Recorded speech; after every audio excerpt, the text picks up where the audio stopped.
Bon, alors bonsoir tout le monde. J'étais en train de faire un petit test de son. Excusez-moi pour le petit test en ligne, là. C'est toujours comme ça quand on fait les lives.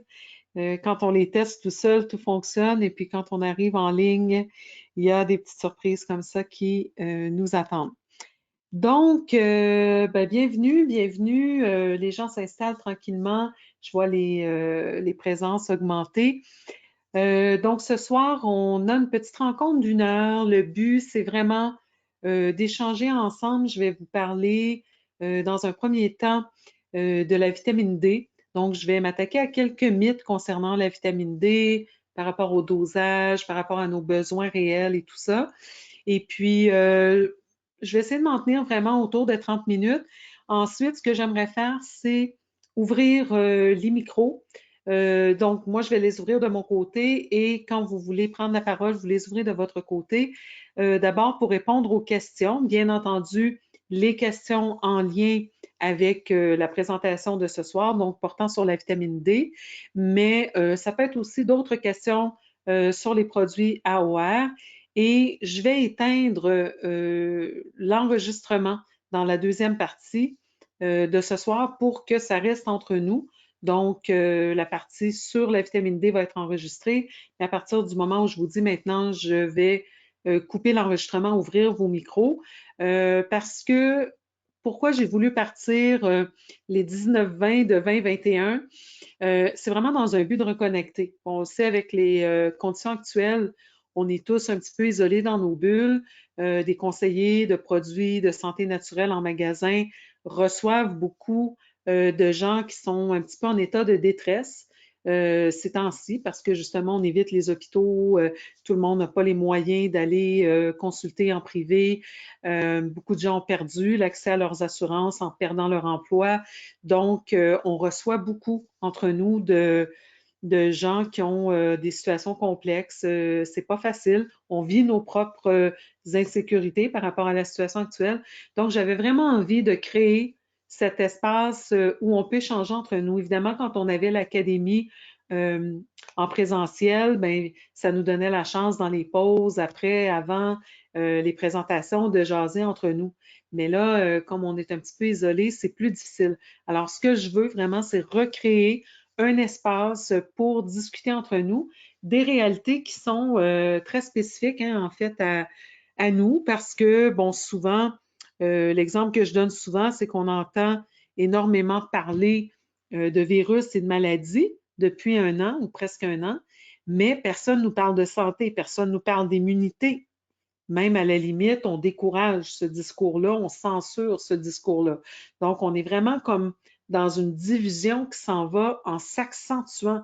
C'est ça que je note dans l'environnement parce qu'il n'y a plus de place à la tolérance. Avant, on cohabitait avec les deux philosophies, autant la philosophie de Pasteur des germes, des antibiotiques pour tuer les germes, et donc tout cet arsenal de guerre et ce vocabulaire aussi de guerre versus la vision de terrain qui était la vision de Béchamp, où est-ce qu'on dit, ouais, c'est vrai qu'il y a des microbes, mais à partir du moment où le terrain est en bon état, on est capable de faire face aux microbes. Alors maintenant, de quoi a-t-on besoin pour que le terrain soit en bon état? Donc la vitamine D fait partie de notre arsenal, de l'artillerie lourde en fait, pour vraiment supporter notre système immunitaire. J'en parlais déjà au mois de mars, la première présentation qu'on a fait concernant SARS-CoV-2, je disais que la vitamine D va jouer un rôle crucial et maintenant les études m'ont donné raison. On le voit.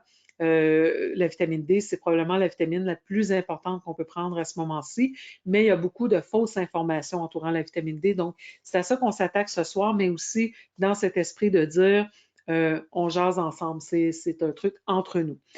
Donc, je suis obligée de vous lire la petite mise en contexte. Je vais vous partager mon écran à la seconde même. Voilà, ça devrait être fait. Slideshow, on y va depuis le début. Et voilà. Donc, le dégagement de responsabilité. Ah, en passant, j'ai oublié de vous mentionner, j'ai fait un webinaire ce matin, puis je suis comme dans dans la prolongation de ce webinaire-là, vous avez un panneau de contrôle sur votre droite que vous pouvez refermer si ça cache votre écran. Donc, en cliquant sur la petite flèche en haut qui pointe vers la droite, donc vous pouvez, en appuyant dessus, fermer le panneau. Et vous avez dans la section documents, moi c'est Handout en anglais, mais je pense que c'est documents en français, le PowerPoint de ce soir en format PDF. Donc, si vous voulez l'imprimer, si vous voulez le garder, le sauvegarder, vous pouvez le faire tout simplement en allant le chercher dans l'onglet qui est là. Sinon, ben, vous allez voir mon PowerPoint à l'écran, ce n'est pas absolument obligé d'imprimer non plus. Donc, le dégagement de responsabilité, le contenu de la formation n'a pas été évalué par la Direction des produits de santé naturelle. Les suppléments mentionnés ne sont pas destinés à diagnostiquer, traiter, guérir, atténuer ou prévenir une maladie quelconque. Seules les allégations nutritionnelles figurant sur l'étiquette sont validées. Et propriété intellectuelle, le document, c'est mon contenu. Et ça a été fait pour le compte d'Aware, donc ça nous prend des prescriptions, des prescriptions, des formations professionnelles, ça nous prend des autorisations pour partager le contenu. Merci. Alors, j'ai vu des noms, bon, plusieurs je connais, j'ai même vu Christiane qui est une étudiante régulière à l'Académie internationale de santé globale. Il y a des noms aussi que je ne connaissais pas, donc je vais prendre 2 petites minutes pour me présenter si vous le permettez. Alors, mon nom est Chantal-Anne Dumas, je suis naturopathe clinicienne depuis 1998, naturopathe agréée, membre de l'ANAC.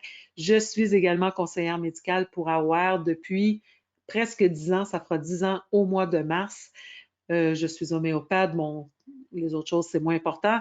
Ce que vous devez savoir, c'est que je fais énormément de recherches. Je me suis beaucoup intéressée à COVID dans la dernière année, donc je vais vous faire des petits ponts entre l'information sur la vitamine D et COVID.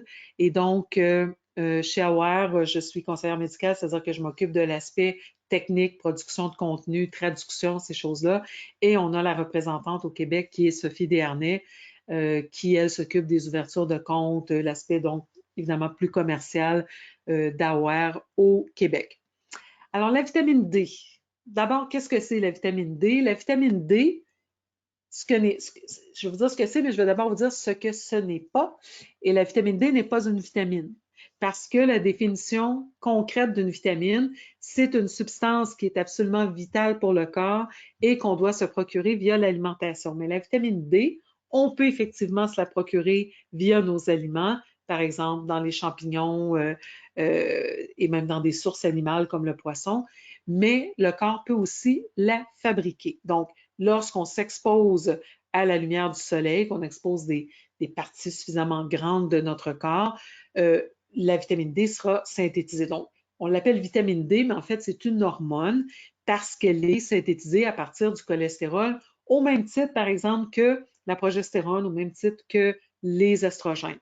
Donc, vraiment, c'est sous la lumière ultraviolette émise par le soleil, les UVB, que le cholestérol va passer par différentes étapes et devenir la vitamine D3.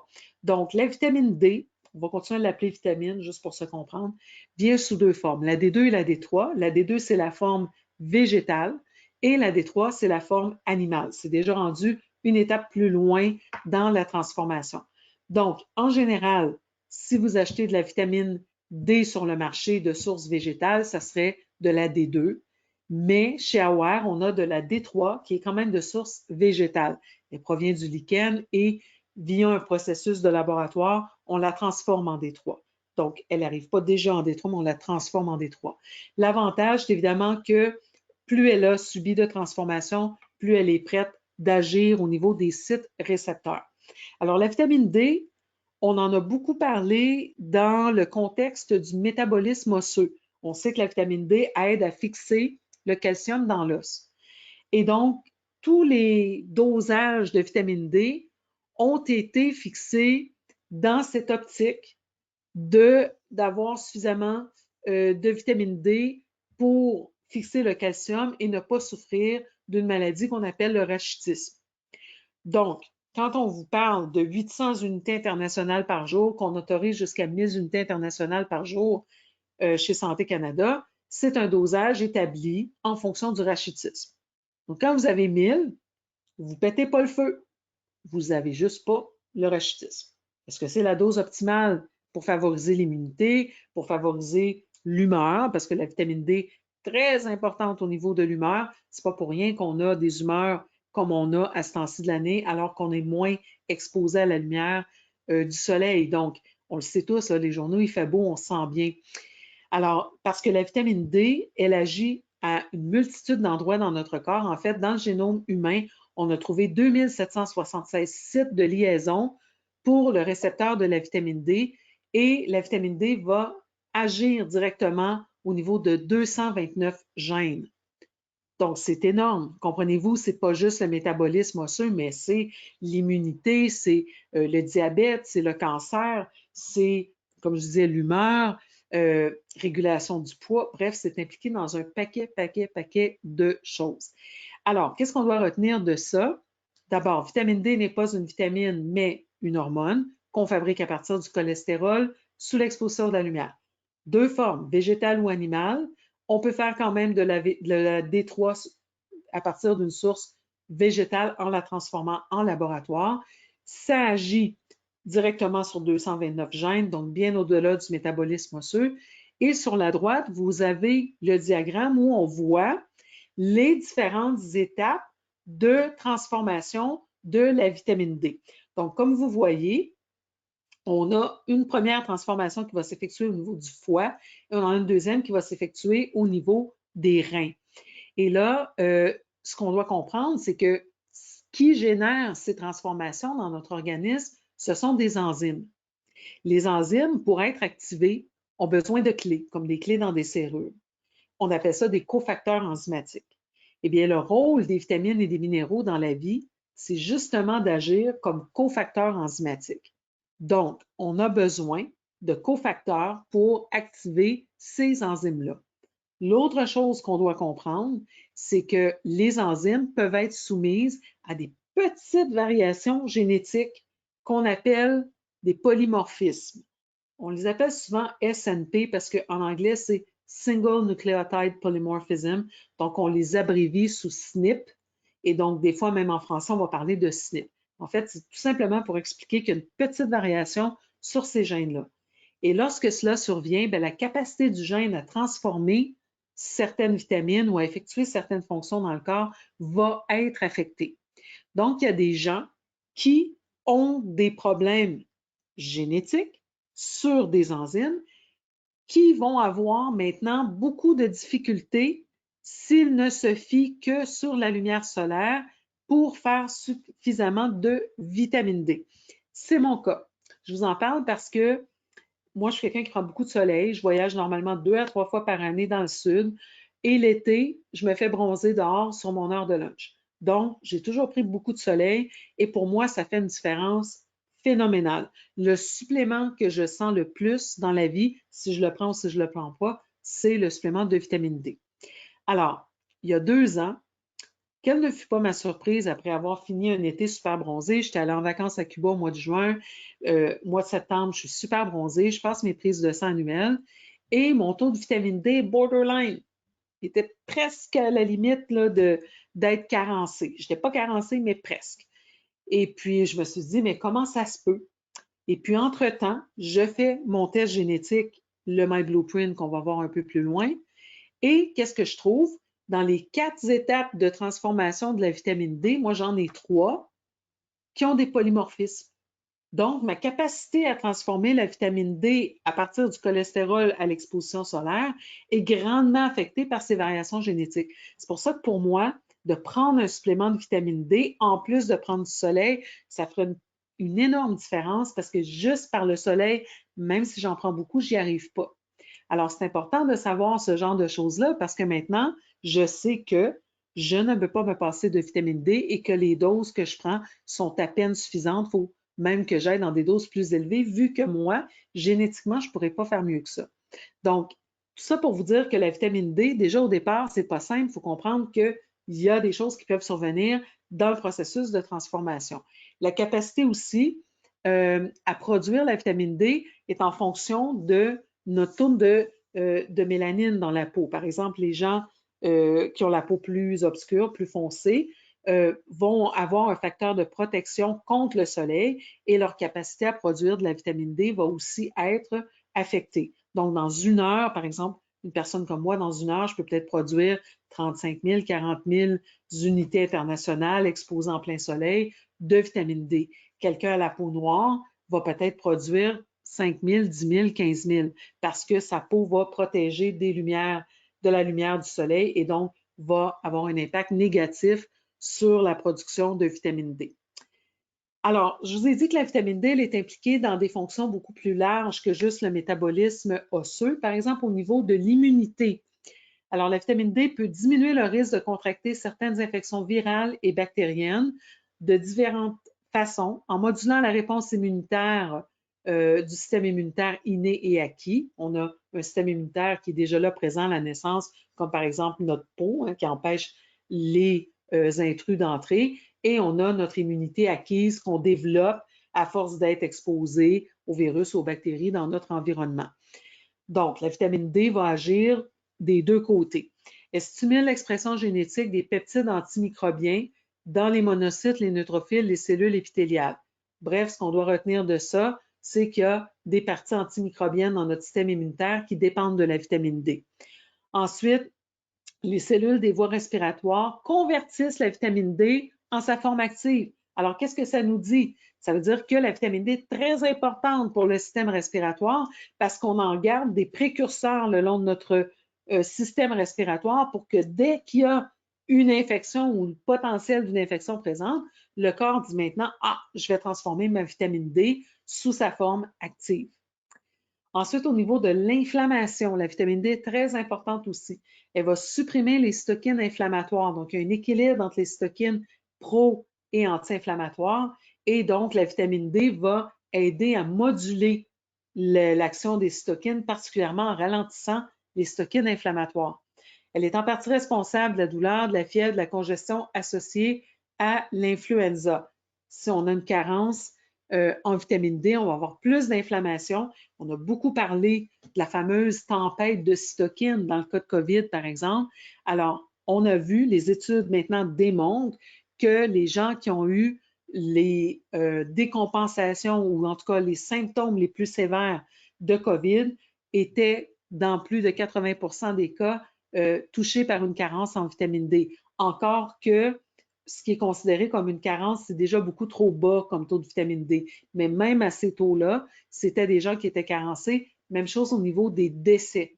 Donc, on voit clairement un lien entre la carence en vitamine D, la sévérité des symptômes associés à COVID et le nombre de décès. Si vous regardez ça, ça fait du sens. Hein? On sait que ce sont surtout les aînés qui sont touchés, qui sont en CHSLD. Je ne dis pas que c'est le seul facteur, mais ce sont souvent des gens, justement, qui ne sont pratiquement pas exposés à la lumière du soleil et donc à la production endogène de vitamine D. Et là, ben, si le médecin leur en prescrit un petit 1000 par jour, ben, c'est probablement pas suffisant et donc ils font malheureusement partie des gens carencés qui ont eu des symptômes plus graves ou des décès associés à COVID. L'OMS, avant qu'on nous parle de COVID et qu'on nous dise que ce n'est pas nécessaire de recommander la vitamine D, l'OMS disait que la carence en vitamine D est associée à un risque accru de grippe et d'infections respiratoires comme la pneumonie, la tuberculose et la bronchiolite. Donc, ce n'est pas une invention de naturopathe, ça fait longtemps que ça roule, ça fait longtemps qu'on le sait. Évidemment, tout ce que je vous dis, là, je vous ai cité les références dans les documents. Donc ici, ça va un petit peu plus en détail sur la réponse immunitaire innée et adaptative par rapport à la vitamine D. On n'ira pas trop loin dans le détail. Ceux que ça intéresse, vous avez la référence, vous avez l'information. Ce que je voulais vous illustrer, en fait, c'est que la vitamine D n'agit pas juste d'une seule façon. La vitamine D agit sur différents paramètres du système immunitaire. On voit les cytokines et l'inflammation. On voit les CD4, par exemple, donc tout ce qui est une immunité performante ou moins performante. Et les CD4, bon, on va trouver les TH1, TH2. TH1 et TH2 sont les marqueurs de l'auto-immunité, comme les maladies auto-immunes, versus la robustesse de l'immunité face aux allergies, par exemple. donc, ou d'infections comme le sida ou quoi que ce soit. Donc, vraiment, on voit que la vitamine D a un rôle pivot et régulateur sur différents points importants dans notre système immunitaire. Donc, il a été démontré que la vitamine D améliore la chimiotaxie, les peptides antimicrobiens et la différenciation des macrophages. Elle peut également inhiber la maturation des cellules dendritiques, la différenciation TH1 et TH17 et favoriser les fonctions immunorégulatrices des cellules trait. Bref, beaucoup d'informations, mais tout simplement ce qu'on doit retenir, c'est que la vitamine D a un rôle pivot parce qu'elle va équilibrer différentes fonctions de notre immunité. Donc, c'est pour ça que je vous dis, la vitamine la plus importante à consommer en ce moment, c'est la vitamine D, de par son rôle sur le système immunitaire, mais aussi sur notre humeur. Et le temps passe tellement rapidement. Je vais essayer d'avancer un petit peu plus rapidement. Donc, les études au niveau de la vitamine D des infections, on a l'influenza A. C'est une étude intéressante, celle-là, qui a été faite au Japon. On a donné 1200 unités internationales de vitamine D, donc une dose déjà un petit peu plus élevée que ce qu'on recommande via Santé Canada. Et on a réussi, juste avec le petit 1200 unités de vitamine D, à réduire l'incidence de l'influenza A de 64 par rapport au groupe témoin. 64 Donc, vous voyez que même sans aller dans des mégadoses, bon, moi, pour les enfants, en général, je vais recommander minimalement 2000 unités. Ici, on parle de 1200, une réduction de 64 de l'influenza. Alors maintenant, où il est tellement question, est-ce qu'on renvoie les enfants à l'école, est-ce qu'on ne les renvoie pas? Ces études-là sont disponibles un peu partout. Vous avez vu que même l'OMS parlait du rôle de la vitamine D. Donc, pourquoi ne pas tout simplement faire une recommandation de santé publique et recommander la vitamine D à tout le monde, en fait? Ensuite, au niveau de la grippe et des infections respiratoires, une étude sur 3 ans incluant des Afro-Américaines ménopausés prenant 2000 unités de vitamine D par jour ont rapporté une incidence significativement inférieure de la grippe par rapport à celle prenant un placebo. Mais oui, c'est comme je disais tantôt, c'est par rapport à la question de la mélanine dans la peau. De nombreuses études ont montré que les nourrissons, les enfants et les adultes courent un risque accru de grippe et d'autres infections graves des voies respiratoires inférieures lorsque leur taux de vitamine D diminue. Une autre étude datant de 2009 a démontré que le risque était accru de 36 chez les personnes en bonne santé dont le taux est inférieur à 75 nanomoles par litre. Donc, c'est important de retenir les chiffres parce que je vais vous parler des dosages dans pas long. Et de 126 à 467 120 à 467 plus élevé chez les personnes atteintes de bronchopneumonie, bronchopneumopathie chronique obstructive ou d'asthme. Donc, imaginez, il faut aller vers des dosages beaucoup plus près de 125 nanomoles par litre, mais on va y revenir. Mais c'est la différence, écoutez, regardez, c'est des pourcentages complètement incroyables. Donc, selon une méta-analyse, donc une étude d'études, c'est une étude dans laquelle on regroupe d'autres études, publiée dans le British Medical Journal, donc une revue officielle en 2014, une carence en vitamine D serait associée à un taux de mortalité accru, toutes causes confondues. Donc, pas juste pour les infections, maladies cardiovasculaires, cancer, donc carence en vitamine D, augmentation de mortalité, toutes causes confondues. Maintenant, on va rentrer dans la question des dosages et c'est là où il y a beaucoup de mythes. Donc, du côté de Santé Canada, comme je vous disais, on nous suggère de 400 à 800 unités internationales par jour. Et on vous parle d'apport maximal tolérable entre 1000 et 4000 unités par jour. Ce n'est pas le consensus scientifique, c'est les chiffres de Santé Canada. Vous ferez vos choix après. Moi, je vous fournis l'information qui est disponible. Du côté d'Ostéoporose Canada, on parle de 2 entités canadiennes. Santé Canada, Ostéoporose Canada. Déjà, Ostéoporose Canada a des doses plus intéressantes. On dit que tous les adultes devraient prendre un supplément toute l'année. Ce point-là est intéressant aussi parce que la tendance au Québec, c'est de dire on va la prendre l'hiver, puis l'été, parce qu'on va au soleil, on ne la prendra pas. Donc, on prend la vitamine D du mois d'octobre au mois de mars. Mais après ça, il faut voir est-ce que les gens vont vraiment dehors pendant l'été, parce que ce n'est pas tout qu'il y a un soleil dehors. Si vous n'êtes pas exposé, vous ne fabriquez pas plus de vitamine D. Donc, moi, je regarde vraiment avant de dire vous n'avez pas besoin de prendre un supplément de vitamine D dans l'été. Est-ce que la personne va s'exposer au moins 15 à 20 minutes, une bonne partie de son corps, au soleil. Sinon, on continue à la prendre, c'est tout. Et donc, on recommande chez Ostéoporose Canada de 400 à 2000 unités. Donc, vous voyez, on parle de 800, maximum 1000 chez Santé Canada. On parle de 2000 dans une autre entité canadienne, encore là, qui focus, elle aussi, uniquement sur l'aspect métabolisme osseux. Donc, il n'existe aucune recommandation concernant la prise de vitamine D pour la santé immunitaire. Alors qu'on connaît le rôle, vous avez vu, je vous ai donné des études, je vous ai parlé de l'OMS, on sait que la vitamine D a un impact au niveau de l'immunité. On nous dit prenez 400 à 800 unités par jour du côté de Santé Canada pour prévenir les problèmes osseux, mais on ne nous dit pas combien ça en prend pour l'immunité. Ça en prend beaucoup plus. Donc, selon le Grassroots Health Nutrient Research Institute, c'est un organisme composé d'une cinquantaine de chercheurs aux États-Unis. J'aime beaucoup ce qu'ils font. Ils ont beaucoup d'informations très pertinentes. Ils offrent des tests de vitamine D et compilent les résultats. Donc, ils ont vraiment une grosse base de données. Et donc, selon eux, la dose optimale, évidemment, pour savoir avec précision, ça prend un dosage. Mais si on y va at large, on ne sait pas précisément, les autres, ils disent il faut y aller avec 4000 unités internationales par jour, qui est un apport optimal et sécuritaire pour les adultes. Au-delà de ça, c'est plus du cas par cas. Mais les autres, ils disent allez-y, tout le monde, 4000 unités internationales par jour. Selon l'Institute of Medicine, les chiffres de 2010, mais j'ai vérifié, il n'y a pas de plus récent, donc il n'y a pas une mise à jour, aucun effet négatif n'a été observé à des doses de 10 000 unités internationales par jour. Les gens capotent parce que la vitamine D étant liposoluble, on sait qu'on peut l'accumuler dans le corps et là, on se met à avoir toutes sortes d'histoires que c'est dangereux la vitamine D. Bon, c'est dangereux s'il y a un abus extraordinaire ou si on a un problème rénal. Mais pour une personne moyenne, on parle de 10 000 unités par jour sans aucun problème. Et encore une fois, vous avez la référence. Donc, morale de l'histoire, les besoins sont variables, influencés par les prédispositions génétiques, comme je le disais. Alors, il faut tester, tester, tester. C'est la seule façon de le savoir pour sûr. Depuis quelques années au Québec, c'est très difficile d'obtenir des tests de vitamine D à moins d'avoir un diagnostic d'ostéopénie, d'ostéoporose. Donc, comme je disais, si vous voulez vous faire venir le test, le faire vous-même, c'est une petite aiguille qu'on fait sur le doigt. On peut facilement faire ça à la maison. Vous contactez le Grassroots Health Nutrient Research Institute. C'est à peu près une centaine de dollars là, selon le taux de change.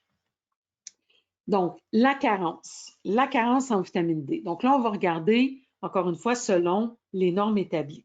Santé Canada, ils nous disent que si on fait la prise de sang au niveau sanguin, à 50 nanomoles par litre, c'est le seuil inférieur. En bas de 50 nanomoles par litre, on a une carence. Et vous avez vu, on l'a vu tout à l'heure, que quand on était dans des dosages de même 75 nanomoles par litre, on avait une augmentation de différents types de pathologies. L'Ostéoporose Canada, ils vont de 75. C'est quand même 50 de plus pour deux entités canadiennes. L'Ostéoporose Canada recommande 75 nanomoles par litre. Et selon le Grassroots Health, le groupe de 48 scientifiques, on parle de 100 à 150 nanomoles par litre. Donc moi, j'ai coupé un petit peu la pomme en deux et je vise un 125. Parce qu'en visant un 125, si la personne n'est pas tout à fait là ou qu'elle arrête d'en prendre un bout de temps, bien, je vais quand même être en haut de 100. Mais il y a des gens pour qui ils vont fonctionner beaucoup mieux s'ils sont plus proches du 150 que du 100. Encore là, c'est un écart qui est quand même très large, donc il faut s'écouter dans le processus. Mais c'est sûr que quand on a au moins 100 nanomoles par litre, on se sent déjà pas mal mieux que si on en a 50. Ensuite, on va regarder le pourcentage de Canadiens qui sont en dessous de ces chiffres-là. Donc, si on prend le petit 50 nanomoles par litre de Santé Canada, là, en bas duquel on a le rachis, il y a quand même 38 des Canadiens qui atteignent même pas ça. Ensuite, si on prend le 75 d'Ostéoporose Canada, qui est déjà un peu mieux, on monte à 77 des gens qui n'atteignent pas ce seuil minimal-là. Et ensuite, si on parle du 100 à 150 proposé par le Grassroots Health, là, on est à 93 des gens qui n'atteignent pas ces dosages type-là. Donc, ça nous dit quoi? Ça nous dit qu'on vit entouré de gens très, très, très carencés en vitamine D. Je parlais ce matin qu'au mois d'octobre, au Québec, on a rempli 700 millions de prescriptions d'antidépresseurs. Ça, c'est juste la RAMQ. Alors, imaginez si on rajoute les antidépresseurs qui sont couverts par les compagnies d'assurance privée. Ça veut dire qu'on a plus qu'1 million de prescriptions de remplies sur une population de 8,5 millions, donc une personne sur 8 qui consomme des antidépresseurs, qui est probablement certainement carencée en vitamine D. Vous auriez déjà un impact incroyable au niveau de l'humeur à restaurer un taux sanguin comme celui-ci. Donc, qu'est-ce qu'on dit ici dans les notes? 14 millions de Canadiens n'atteignent pas le taux de 50 nanomoles par litre. Le taux atteint 15 millions, soit 40 de la population durant les mois d'hiver. Comme on disait, les gens supplémentent l'hiver, donc ça ne fait pas tant de différence. Et selon un docteur de l'Université de l'Alberta, le docteur Schwalfenberg, il dit que si les Canadiens atteignaient le taux sérique optimal de 100 nanomoles par litre, ça permettrait de prévenir 23 000 décès prématurés et d'économiser 12,5 milliards annuellement en soins de santé. Ça, c'était dit avant COVID. Imaginez maintenant quel serait l'impact de réduire les carences en vitamine D. Alors ici, je vous montre le fameux test MyBlueprint que vous pouvez commander directement sur le site myblueprintdna.ca et vous avez un exemple sur le site aussi d'un rapport.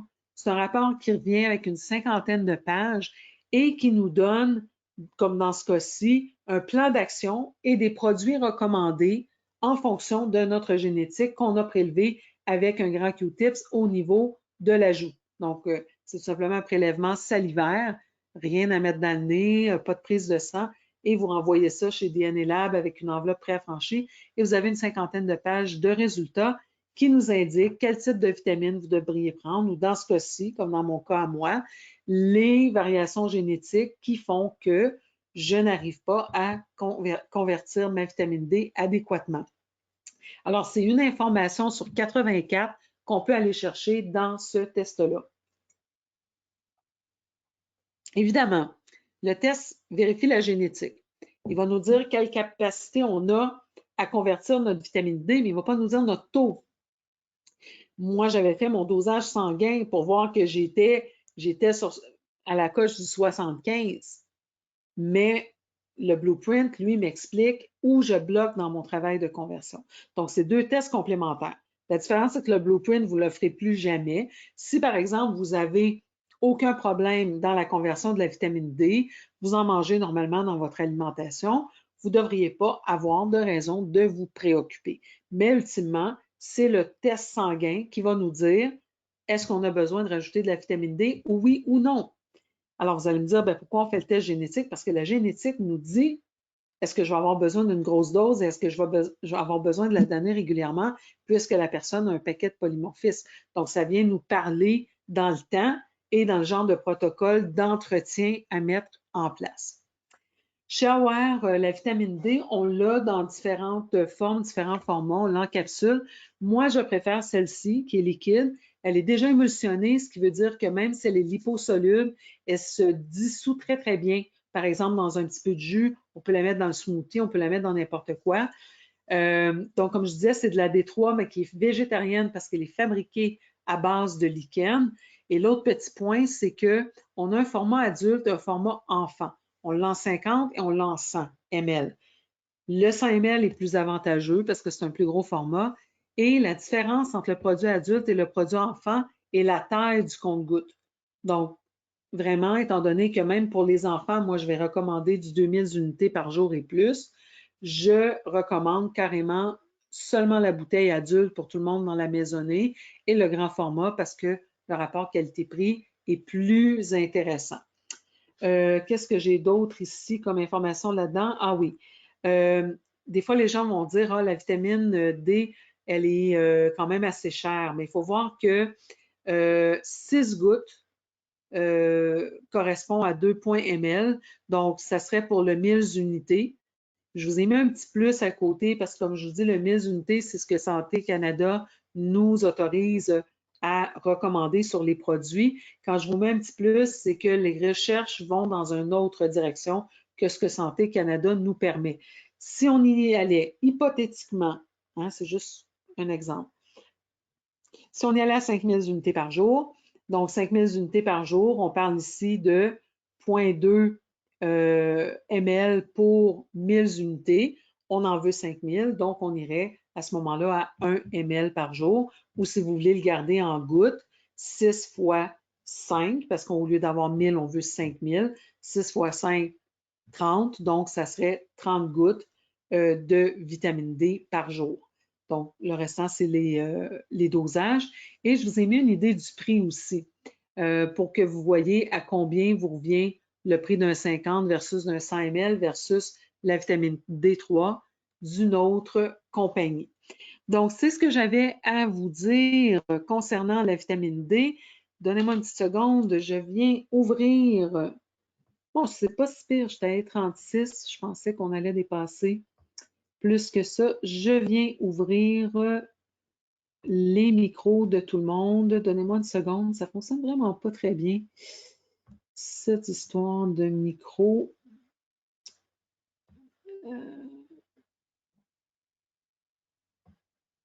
Bon, Doris, je sais pas.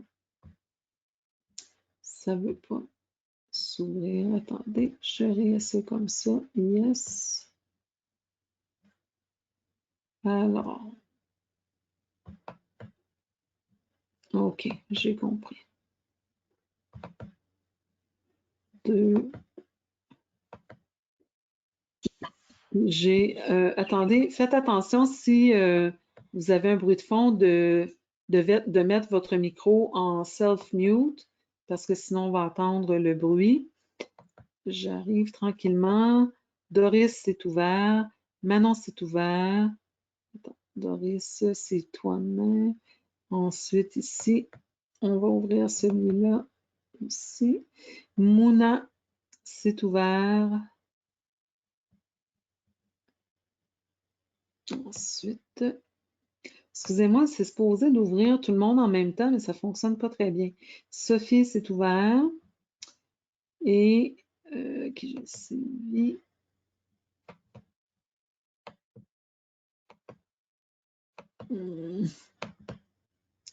Bon, je ne sais pas. Bon, Sylvie aussi, c'est ouvert de mon côté. Si c'est pas ouvert, c'est du vôtre. Alors, je pense que j'ai ouvert tout le monde que je pouvais ouvrir. Christiane, c'est toi qui es fermée de ton côté. Alors, moi, c'est ouvert de mon côté. Si vous avez un problème que votre micro n'est pas ouvert de mon côté, même si ça paraît ouvert, juste levez la petite main ou faites le point d'interrogation dans la section du chat. Je ne les regarde pas durant la présentation, mais je les regarde après. Je vois Mouna ici qui a une question. J'allais voir la question de Mouna. Bonsoir Chantal, je n'arrive pas à télécharger le document PDF. Alors moi, est-ce qu'il est bien là, le PDF? Moi, il est là. Est-ce que tu as cliqué dessus, Mouna? Est-ce que tu as vraiment cliqué pour l'ouvrir dans une autre fenêtre? Parce que normalement, c'est ça qu'on doit faire. Et une fois qu'il est dans l'autre fenêtre, il faut faire télécharger dans votre ordinateur. Parce que normalement, ça fonctionne bien. Je ne sais pas s'il y a d'autres personnes qui ont eu un problème avec le document. Bonsoir Chantal. Bonsoir. Moi, je vais y aller avec le son, ça va aller mieux. Oui, ben, j'ai essayé, j'ai cliqué plusieurs fois, mais ça me dit que cette page n'est pas disponible. Je ne sais pas si d'autres personnes ont le même problème. Oui, c'est pour ça que je demandais, là, parce que je le vois bien à l'écran. Pour moi, il a l'air. Même chose pour moi. OK. Ben, écoutez, Je l'ai fait, ça fonctionne très bien, moi. bon, ça fonctionne. Ben, je vais... Vous avez le PDF? Vous avez le programme pour ouvrir des documents PDF, Mouna et Marie-Claude? Oui. Bon, écoutez, réessayez. De toute façon, si ça ne fonctionne pas, simplement, bon, il y a quelqu'un qui a envoyé un lien. Marie-Claude. Je ne sais pas pourquoi ça fait comme ça, là.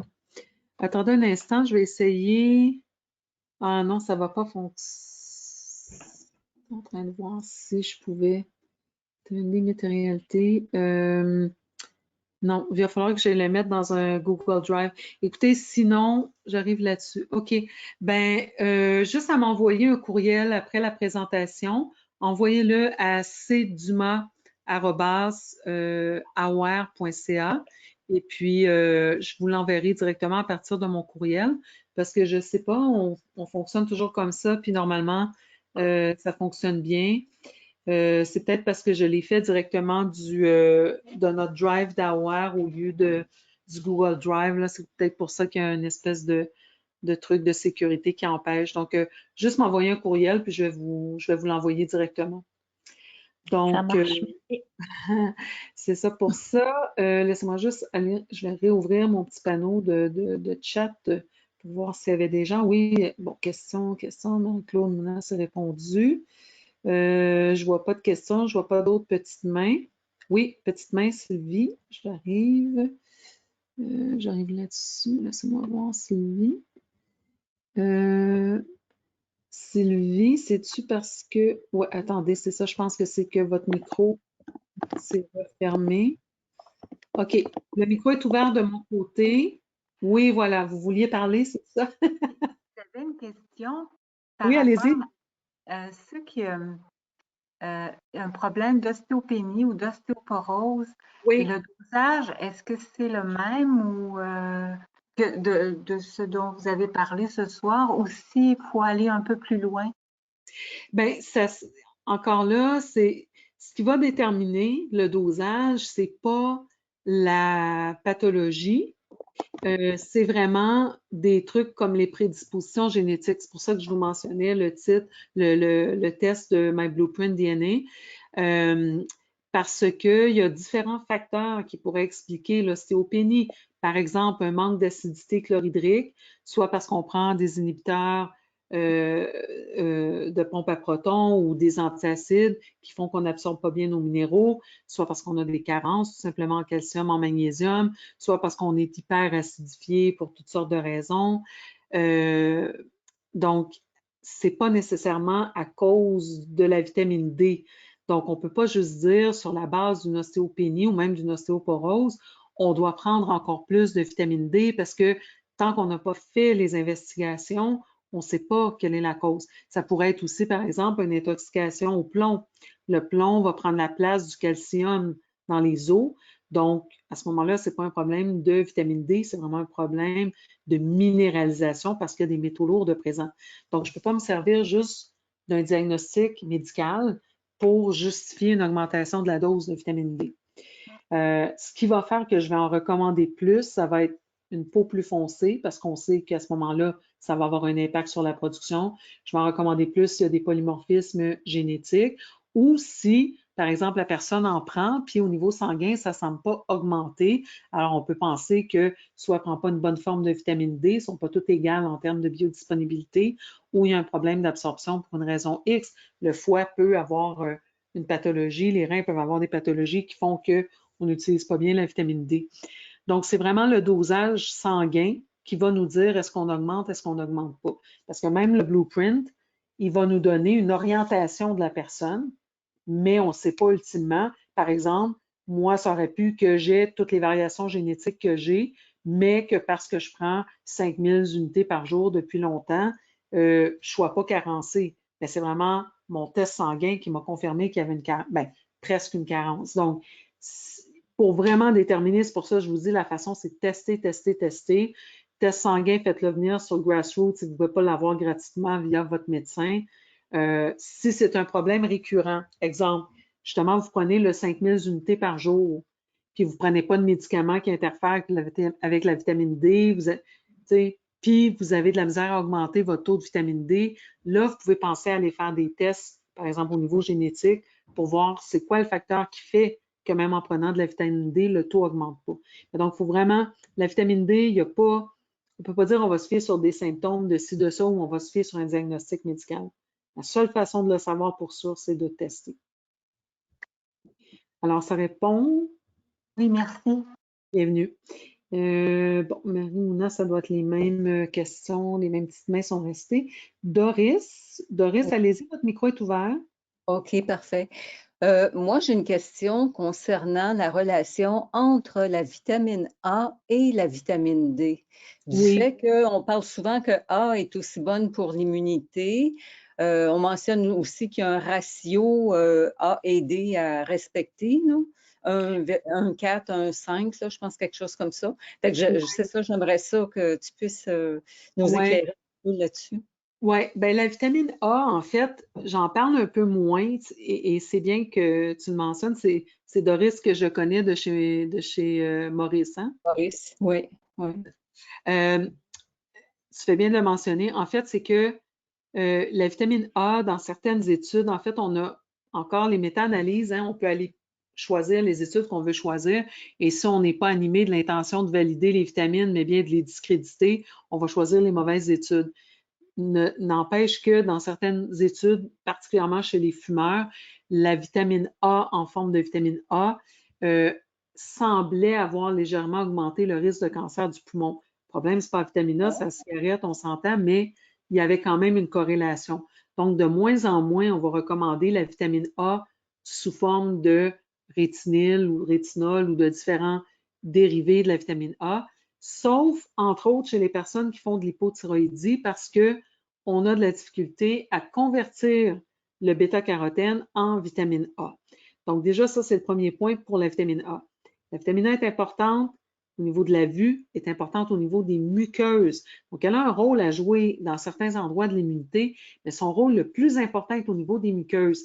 Il ne faut pas oublier que quand on est exposé, que ce soit au virus ou aux bactéries, pourquoi on parle tellement de l'importance du microbiote, c'est que quand on fait face au virus, aux bactéries, ça rentre par notre nez, ça rentre par notre bouche, par nos yeux. Éventuellement, ça doit se fixer à nos muqueuses. Donc, c'est là où la vitamine A ou son précurseur, le bêta-carotène, va avoir un rôle défensif extrêmement intéressant. Donc, oui, c'est une vitamine intéressante pour l'immunité. Pour la question des ratios, c'est beaucoup plus complexe que ça parce que, encore une fois, la vitamine D qu'on prend versus la vitamine D qui est convertie. Même principe au niveau de la vitamine A, on prend un dosage, ensuite il y a une conversion en bêta-carotène, ensuite l'apport en vitamine D, en vitamine A, il y a quand même plus de sources de vitamine A qu'il y en a de vitamine D. Donc, l'importance des carences n'est pas les mêmes. Le risque de polymorphisme est beaucoup plus élevé dans la vitamine D que dans la vitamine A. Donc, je ne suis pas prête à donner un ratio comme ça. Il y a beaucoup de ces connaissances-là que les gens allaient d'une manière un petit peu empirique, que maintenant, grâce à des tests génétiques beaucoup plus pointus, on n'ose pas trop s'aventurer sur ce terrain-là de dire voici le ratio qu'on doit respecter. Ce que je dirais, c'est prendre la vitamine D et prendre les précurseurs c'est-à-dire le carotène, le précurseur de la vitamine A, surtout si c'est un fumeur. Si ce n'est pas un fumeur, on peut aller avec des petites doses quand même de vitamine A déjà prêtes à être utilisées. Moi, en général, mon supplément de base là, dans la plupart de mes protocoles, c'est le Orthocon, la multivitamine d'Aware. Et donc, il y a différentes formes de caroténoïdes dedans et il y a des précurseurs de vitamine A. Donc, en général, je ne recommande pas de vitamine A additionnelle, même si je recommande la vitamine D. Par contre, ce qui va être intéressant, dès qu'on recommande plus de vitamine D, ben, il ne faut pas oublier qu'on est quand même dans des trucs liposolubles, donc il faut s'assurer que la capacité à émulsionner les gras est correcte au niveau du foie. Donc, c'est pour ça que c'est bien aussi d'aller avec des suppléments qui sont déjà émulsionnés comme celui-là. Donc, ça, c'est une chose à prendre en considération quand on augmente les doses de certaines vitamines. Mais donc, c'est ça. Donc, oui, j'ai déjà entendu cette histoire de ratio, mais personnellement, je n'en tiens pas particulièrement compte parce que je travaille plus sur la base de tests qui vont me donner des indications un peu plus précises qu'un ratio fixe dans le temps. Parce que je dirais, c'est peu importe le ratio, si vous avez la possibilité de rajouter la vitamine A, rajoutez-la aussi. OK. Merci. Christiane, plaisir. Christiane, je pense que tu avais une petite main levée aussi. Oui, c'est ça. Comment reconnaître une vitamine D de qualité? Parce que, en fait, quand on regarde au niveau des étiquettes, c'est toujours vitamine D3 cholécalciférol. Alors, Oui. je parlais de biodisponibilité. Comment s'assurer que c'est biodisponible? C'est un très bon point. Tu n'as pas de façon. Tu n'as pas de façon parce que, bon, déjà, la première chose, comme je disais, c'est de vérifier si tu de la D2 ou de la D3. Donc, la D3, c'est que tu as une coche plus loin dans l'étape de transformation, donc une chance de moins qu'il y ait un problème de conversion. Donc, déjà, la D3, c'est mieux que la D2. Mais autrement que ça, ce qu'il faut savoir, c'est des choses, comme je disais, par rapport à l'émulsion. Étant donné que c'est liposoluble, ça fait appel à nos sels biliaires pour être émulsionné et donc ensuite absorbé. Donc, si on a un produit qui est déjà émulsionné, encore une fois, ça crée moins de pression sur notre système digestif et donc c'est déjà plus rapide à être utilisé. Ensuite, un autre facteur, la vitamine A ici, la vitamine D3 par contre qu'on a, c'est une vitamine qui est en suspension dans une base d'huile de coco. Et donc, il y a une étude qui a démontré que l'huile de coco favorise l'absorption de la vitamine D. Donc, ça, c'est des choses que pratiquement, il faut le savoir. Maintenant que vous le savez, bien, c'est sûr que vous pouvez regarder dans d'autres gammes qu'est-ce qu'ils ont. Après ça, l'autre point qui va m'intéresser, c'est quels sont les additifs qu'il y a à l'intérieur. Dans les produits bas de gamme que vous allez retrouver, bon, par exemple, dans les pharmacies, je vous raconte une anecdote. Quand mon fils était bébé, la vitamine D n'était pas connue comme elle l'est maintenant. Mais quand on allaitait notre bébé exclusivement, comme c'était mon cas, le médecin recommandait de la vitamine D. Donc, on n'avait pas dans les produits naturels, bon, évidemment, moi, j'allais donner de la vitamine D de toute façon, mais on n'avait pas un grand éventail de vitamine D toute seule comme ça. Donc, j'avais pris la Dévisol que le médecin m'avait prescrit. Et puis, 2-3 jours de Dévisol à mon bébé, et puis je commence à avoir des urines rosacées. Moi, j'avais perdu mon liquide amniotique, puis il pouvait avoir eu quelque chose au rein de mon fils. Alors, j'étais un peu préoccupée. Alors, j'appelle l'infirmière du 911, pas 911, mais en tout cas le truc urgence santé, whatever. Et puis, je raconte ça, puis elle me dit non, mais c'est complètement normal. Votre bébé est allaité, oui. Complètement normal chez les bébés allaités d'avoir des urines rose-rouge, tu sais. Puis là, moi, c'est comme non, je m'excuse, c'est pas normal, mais bon, puisqu'elle me dit pas de me rendre à l'hôpital ou quoi que ce soit, je continue. Et le lendemain, je m'en viens donner la Dévisol aux cerises avec colorant rouge numéro 5 à mon fils. Et je vois ça, le rouge fluo pétant de la Dévisol. Et puis là, j'ai fait comme, c'est de là qu'elle vient l'urine rosacée. Puis les médecins, puis les infirmières, au lieu de penser que, ben oui, les bébés allaités, ils prennent toute la Dévisol de chez Jean Coutu à saveur de cerise avec colorant rouge numéro 5. C'est pour ça qu'ils ont des urines roses. Mais non, c'est que les bébés allaités, ça a des urines roses. T'sais. Donc, ça, c'est l'autre point qu'on veut éviter. Si on prend une vitamine D, bien, si on prend n'importe quelle vitamine en réalité, mais particulièrement au niveau de la vitamine D, de ne pas aller vers des produits bas de gamme où à ce moment-là, on peut avoir des colorants artificiels, colorant rouge numéro 5 notamment. Il y a 2 colorants qui affectent particulièrement les enfants sur le spectre autiste, colorant rouge numéro 5, colorant jaune numéro 3. Donc, petit détail comme ça, vous avez un enfant hyperactif en consultation, puis les parents, ils donnent de la vitamine D parce qu'ils ont lu que c'était bon pour contrer COVID. Il faut aller voir c'est quoi la vitamine D qu'ils prennent parce que si c'est à saveur de cerise avec colorant rouge numéro 5, ben c'est peut-être un de ces facteurs. En tout cas, ce n'est peut-être pas la cause, mais c'est probablement un facteur qui rajoute à l'hyperexcitabilité de l'enfant. Donc, ça serait d'autres facteurs aussi à vérifier. Qu'est-ce qu'on rajoute dedans? Ça répond? Oui, merci. Bienvenue. Est-ce que j'ai d'autres questions? Mouna, c'est une deuxième main que tu as levée ou c'est la même main que tantôt? Elle vient de réapparaître pour moi. Oui, une deuxième main. Oui, tout à fait. Oui, j'avais une question, Chantal-Anne, concernant l'absorption de la vitamine D. Est-ce qu'il y a une différence entre vitamine D animale et végétale? Est-ce que ça change quelque chose? Bien, ça ne change pas, c'est pas la biodisponibilité qui change, mais c'est le fait que l'animal, techniquement, est rendu plus loin. Donc, si on prenait une vitamine D2 végétale qui n'a pas été convertie en laboratoire en vitamine D3, c'est qu'il y a une étape de plus de conversion et dans cette étape-là, il y a un polymorphisme qui peut survenir, c'en est un qu'on teste dans le MyBlueprint. Donc, c'est sûr qu'on s'expose à une possibilité de plus d'avoir un trouble d'absorption. En fait, un trouble de métabolisme plus qu'un trouble d'absorption. Maintenant, si on parle de vitamine D3 pour vitamine D3, une de source végétale versus une de source animale, j'ai pas vu d'études qui montraient une différence au niveau de la biodisponibilité. Ce qui va changer rendu là, c'est le fait, comme je disais, que vu que c'est une vitamine liposoluble, si elle est émulsionnée, elle va être plus biodisponible. Et ensuite, dans quelle base elle est administrée aussi va faire une différence. Mais j'ai pas vu, et je te dis pas qu'il y en a pas une différence, mais je te dis que je n'ai pas vu d'études qui semblaient nous dire que une était plus biodisponible que l'autre. C'est sûr qu'habituellement, plus une molécule est semblable à ce que le corps produit, mieux elle est absorbée. Donc, Ok. je serais tentée de dire que peut-être que l'animal, elle est plus biodisponible, mais c'est vraiment une extrapolation de ma part. Je n'ai pas d'études pour appuyer ça. Ok. J'aurais une deuxième question concernant le dosage. En fait, si on doit donner une grosse dose, est-ce que ça serait mieux de le donner en une seule fois ou de diviser durant la journée? Ça C'est pas change quelque chose. Ouais, non, c'est ça. C'est quand même très stable, la vitamine D. Puis ça dépend évidemment de quoi on parle comme grosse dose. Moi, je ne dépasserais pas 10 000 en une prise. Il y a des cas, personnellement, j'en ai fait, par exemple, des gros cas de maladies auto-immunes, des cas de cancer, où j'ai donné du 25 000 unités, mais je le faisais dans des contextes contrôlés avec les prises de sang pendant des périodes X. Et donc, quand je donne, mettons, 25 000, je vais le donner en 2 à 3 doses.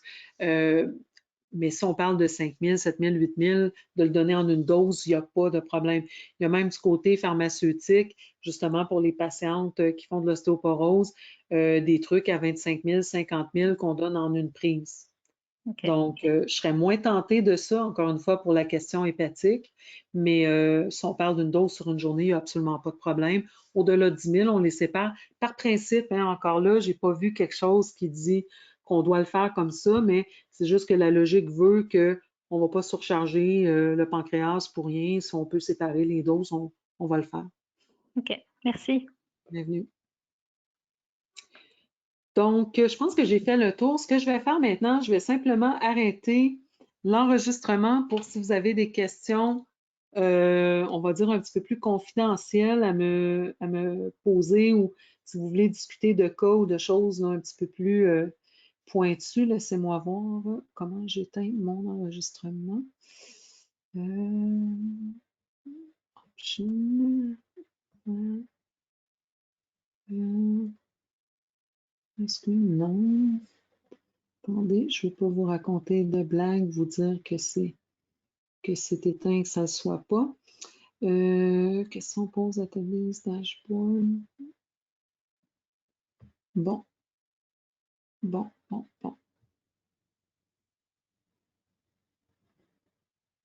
Eh bien, option.